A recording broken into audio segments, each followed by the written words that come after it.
Hey there, Wes Dove here with Dove Development and Consulting. We've been through a ton of different aspects of the importance of building core values into organization's foundation. Most recently, we've talked about simple practices that can do that. We've talked about the need for setting a consistent example, and we've even looked at how we've got to have high yet sustainable expectations with accountability built in. Now, what we're going to do here is really work to bring this to a close, and we're going to talk about now how the impact of our core values really will be seen in our organization, good or bad. And it really boils down to us as in those leadership roles. What we're going to look at first is how it's going to happen, whether we want it or not, and how ever so critical it is to pay attention to it every single day. We're going to start, though, by looking at some of the pitfalls that are really there that we can see really fast if we're not paying attention. And the reality is, either way, those values really do matter.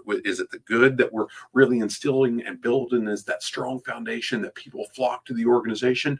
Or if we let those values slip periodically, it could become a slope that becomes too slippery too fast, and we're gonna lose ground without those values in place and without them being communicated regularly. That's just a reality.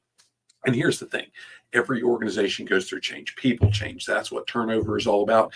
Even world-class organizations have turnover. We can't control that. People retire. People leave sometimes to competitors. There's all kinds of reasons for that.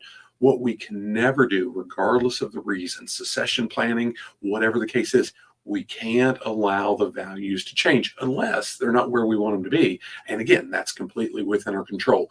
Now, building off what we're going to do here, I'd encourage you to dig into it, read through the examples. I've seen some very, very personal examples firsthand of, gosh, where one organization ended up creating a whole community of competitors around them, and not because they were bad people, mainly because the values weren't being upheld and it wasn't a clear, consistent message around those values. What we'll do moving forward is look at how, hey, when we have those strong values in place, we can really rally our team around them, but we can also attract some of the best and brightest in our respective industries to want to be a part of the team we're leading.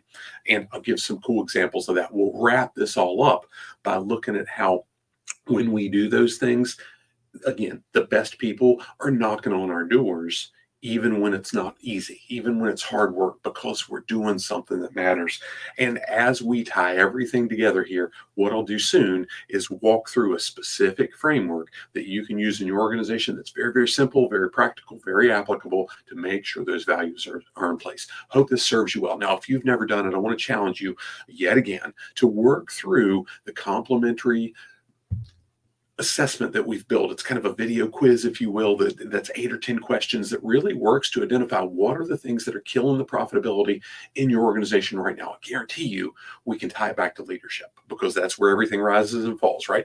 If we can look through those leadership gaps, we can identify ways to capture lost profitability and make your organization more productive in the process. Hope this serves you well. Look forward to seeing you soon. God bless.